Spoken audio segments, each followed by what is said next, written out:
పూరా లోకల్ 75 సంవత్సరాల స్వతంత్రంలో ఒక మామూలు కుటుంబం నుంచి వచ్చిన బీసీ సామాజిక వర్గ వ్యక్తిగా ఎమ్మెల్యే అయితే ఎన్ని కష్టాలు ఉంటాయో ఈ దేశంలో నేనే సాక్ష్యంగా నిలుస్తానని నేను అనుకుంటా ఉన్నాను. సిబిఐ ఎంక్వైరీ ఖచ్చితంగా ఇది రావాల్సిందే, స్వాగతిస్తూ ఉన్నాను నేను. కానీ మంత్రిని ఎమ్మెల్యేగా ఇవాళ ఉన్నటువంటి దుద్దిల శ్రీధర్ గారు మంత్రిని మధుకర్ కేసును హైకోర్టులో వేపించి ఆ రోజున్న బీఆర్ఎస్ ప్రభుత్వాన్ని నేను ఎమ్మెల్యేగా ఉంటే నన్ను కలిపి వాడుకున్నాడు. మంత్రిని మధుకర్ కేసు, వామన్ రావు గారి కేసు సుప్రీంకోర్టుకు పోయింది, కానీ మంత్రిని మధుకర్ కేసు హైకోర్టు నుంచి బయటకు వస్తలేదు. కారణం ఏంటంటే ఆ కేసులో మంత్రిని మధుకర్ వాళ్ళ తల్లి ఏ పేర్లైతే రాసిందో వాళ్ళు ఇవాళ కూడా కాంగ్రెస్ పార్టీలో ఉన్నారు. కనుక ఇవాళ దుద్దిల శ్రీధర్ గారు హైకోర్టులో ఉన్న కేసును బయటికి తీయడం లేదు. కనుక ఈ సమాజం గమనించాలి. ఒకసారి ఎమ్మెల్యే అయితే నన్ను, నా భార్యను, నన్ను ఒక్కనే కాకుండా ఇద్దరిని కలిపి ఇవాళ ఈ సమాజం ముందర దోషులుగా ఉంచే ప్రయత్నం దుద్దిల శ్రీధర్ గారు చేస్తున్నట్టుగా మీకు స్పష్టంగా కనబడతా ఉన్నది. నేను ఎక్కువ చెప్పాల్సిన అవసరం లేదు. కనుక ఇవాళ మేము కూడా వామన్ రావు గారి చరిత్రను గురించి, వామన్ రావు గారి తండ్రి గారు ఆ రోజు జరిగినటువంటి సంఘటనలో ముందుగా ఏం మాట్లాడిండు HMTV ఇంటర్వ్యూలో, తర్వాత ఏం మాట్లాడిండు అక్కడ కాంగ్రెస్ పార్టీ వాళ్ళ పక్కకు నిలబడి మంత్రి ఎమ్మెల్యేకు సమాచారం ఇచ్చిన తర్వాత కిషన్ రావు గారు మంత్రి పుట్టమది గారి పేరు తీసుకుంటున్నాడని వీళ్ళు కాంగ్రెస్ లీడర్లు ఆయన పక్కకి HMTVలో కనబడతా ఉన్నారు. వారిని అది ఎమ్మెల్యే గారికి చెప్తే ఆయన వచ్చి మళ్ళీ ఆయన కిషన్ రావును మోటివేట్ చేసి మళ్ళీ మాట్లాడితే మహా న్యూస్లో ఆ న్యూస్ వచ్చింది. ఆ న్యూస్ను కూడా ఇచ్చినాం. దుద్దిల శ్రీధర్ గారిని కూడా అనేక సార్లు ఆయన ఏ విధంగా వాడుకున్నారో, ఏ విధంగా వాళ్ళ యొక్క కలయిక జరిగిందో కూడా మేము కూడా సిబిఐ గారికి చెప్పినాము. అన్ని కోణాలలో ఆలోచించమని చెప్పినాము.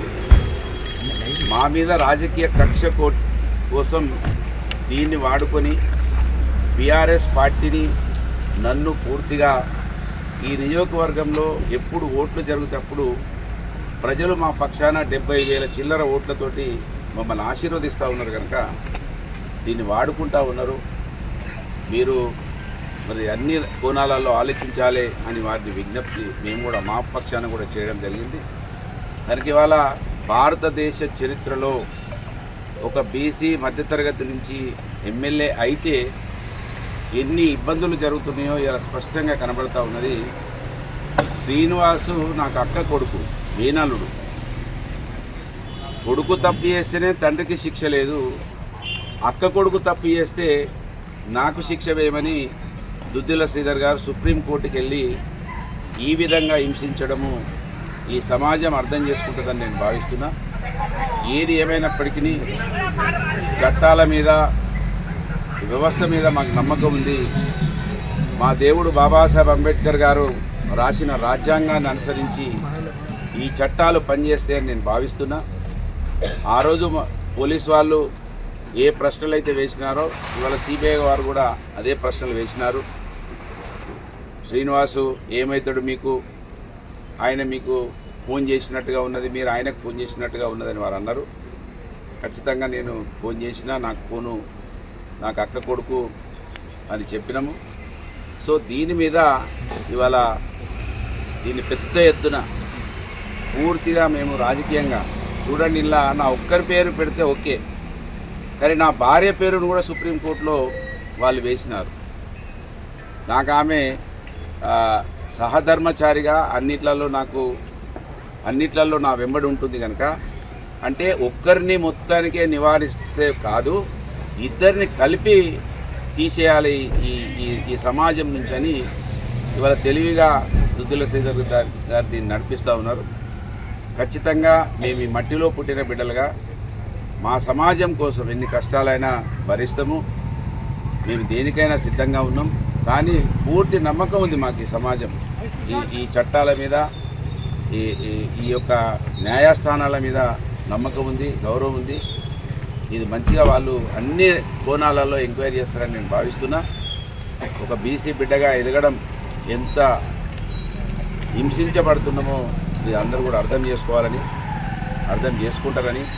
మంత్రి మధుకర్ కేసు గురించి దుద్దిల్ల శ్రీధర్ గారు ఎప్పుడు మాట్లాడతారో ఇవాళ మా గురించి సోషల్ మీడియాలో అనేక టీవీలలో వేస్తున్నటువంటి పెద్ద పెద్ద ఛానల్స్ పత్రికలు కూడా మంత్రి మధుకర్ కేసు గురించి కూడా చూపించండి, మంత్రి మధుకర్ కేసు కూడా బయటకు రావాలని డిమాండ్ పెట్టండి.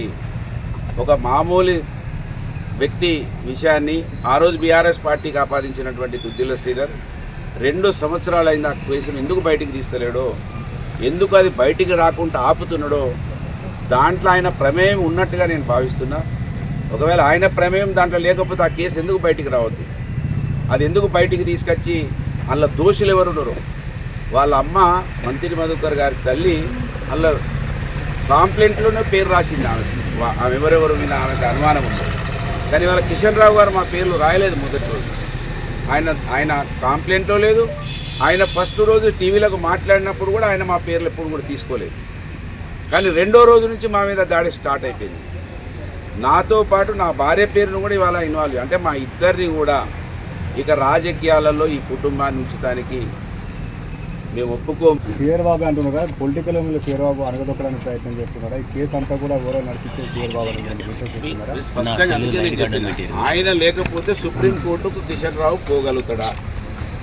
సుప్రీంకోర్టుకు కిషన్ రావు పోగలిగితే మంత్రి మధుకర్ కేసు హైకోర్టు నుంచి బయటికి ఎందుకు వస్తలేదు? ఆయన గగ్గోలు పెట్టిండు. వి హనుమంతరావుని తీసుకొచ్చిండు మంత్రి మధుకర్ జరిపినప్పుడు. దానం నాగేందర్ గారిని తీసుకొచ్చిండు మంత్రికి. రకరకాల మందకృష్ణ మాదిగ గారు కూడా వచ్చారు. మందకృష్ణ మాదిగ గారిని కూడా నేను విజ్ఞప్తి చేస్తున్నా. పాపం ఆయన కూడా వచ్చిండు, ఆయన కోసం తల్లాడిండు. రీపోస్ట్ మార్టం జరిగింది. ఆ రిపోర్ట్ బయటికి రావాలి కదా, ఎందుకు వస్తలేదు?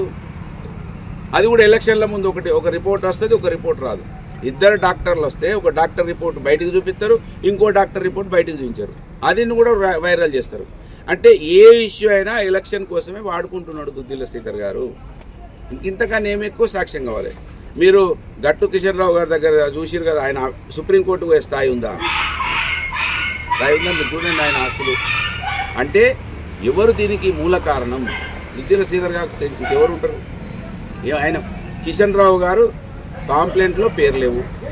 ఫస్ట్ హెచ్ఎం టీవీకి మాట్లాడిన రికార్డులో ఎవరి పేర్లు, ఆయన ఎవరు నా కొడుకుని ఎవరు చంపరు, నాకెవరు శత్రువులు ఉన్నారని ఆయన అన్నాడని ఆయన చెప్తున్నాడు హెచ్ఎం టీవీలో. తర్వాత మళ్ళీ నెక్స్ట్ డే అందరి పేర్లు పెట్టిండిగా. అయ్యగారికి ఎవరు పూదర సత్యనారాయణ ఉంటాడు గౌడు, ఆయన మా వెంబడి యాక్టివ్ ఉంటాడు, ఆయన పేరు పెట్టింది సుప్రీంకోర్టు. అంటే ఎవరైతే మా వెంబడి యాక్టివ్ ఉంటారో వాళ్ళందరినీ కూడా తీసేయాలి. ఎందుకు వామనరావు చనిపోయిన పంచులు కుటుంబం ఆరోపణ చేయాల్సి వస్తుంది? వాళ్ళ కుటుంబ సభ్యులు మేనల్లుడు దాంట్లో ఆయన కారు వాడినట్టుగా ఉండడం వల్ల మా పేరు వాడేస్తున్నారు. ఇండ్లనంటే వారసు మంత్రి మధుకర్ దాంట్లో మాకేం సంబంధం ఉంది? ఆయన ఏదిని వాడలేదు. రేవేలి రాజబాబు చనిపోతే వాడిండు, శీలం రంగయ్య చనిపోతే వాడిండు. శీలం రంగయ్య గారి కొడుకైతే మా నాయనను రాజకీయంగా వాడుకోకండి అన్నారు. వాడుకోగానే ఆయన వీడియో పెట్టిండు. ఆయన బట్టి విక్రమార్క గారిని తీసుకొచ్చిండు, మీటింగులు పెట్టిర్రు. ఏమైంది మరి శీలం రంగయ్య కేసు? ఇప్పుడు నువ్వే కదా మంత్రివి. అంటే దుద్దిల్ల శ్రీధర్ ఏ విధంగా బట్టగాల్చి మీదేసి వాళ్ళని కథం చేస్తున్నారు అనేది మంత్రిని. అందుకే ఈ దేశంలో బ్రాహ్మణిజం అనేది ఎట్లుంటుంది అనేది మంత్రిని స్టడీ చేస్తే తెలుస్తుంది. కనబడరు ఎక్కడ కూడా. అందుకే నేను మొదటి నుంచి చెప్తాను, ఐస్ గడ్డతో చంపేస్తాడు, ఎక్కడ కూడా ఆధారం చూపించడు, నీకు కనబడది, నడుస్తూనే ఉంటుంది, పని నడుస్తూనే ఉంటుంది. ఆయన అయితే మంచోడు, దేవుడు, ఎర్రగా ఉంటాడు. మేము ఉంటాం కదా ఎర్రగా స్మార్ట్గా, మళ్ళీ చదువుకున్నాడు, అందులో బిరుదు. ఆయనగా నాయన ఉన్నాడు, మాజీ స్పీకరు. మా అయ్య వాళ్ళేమో ఎద్దు పొడుచుకొని ఉండేటోళ్ళం, ఆయన వ్యవసాయం చేసుకుంటారు. సో ఇవన్నీ కూడా ఉన్నాయి. దానికి ఇవన్నీ కూడా బయటికి రావాలి. రాజకీయ కుట్ర తప్ప ఇంకా వేరే కుట్ర ఏం లేదు. ఇలా ఇవాళ మా గురించి చాలా పెద్ద ఎత్తున ఆలోచిస్తున్నటువంటి మీడియా సంస్థలు మంతిని మధుకర్ కేసు హైకోర్టు నుంచి బయటికి ఎందుకు వస్తలేదు? వామన్ రావు గారు ఆయన సామాజిక వర్గానికి సంబంధించిన ఆయన కేసు అయితే సుప్రీంకోర్టు పోయి సిబిఐకి వచ్చింది. కానీ మంతిని మధుకర్ కేసు హైకోర్టు నుంచి బయటకు వస్తలేదు.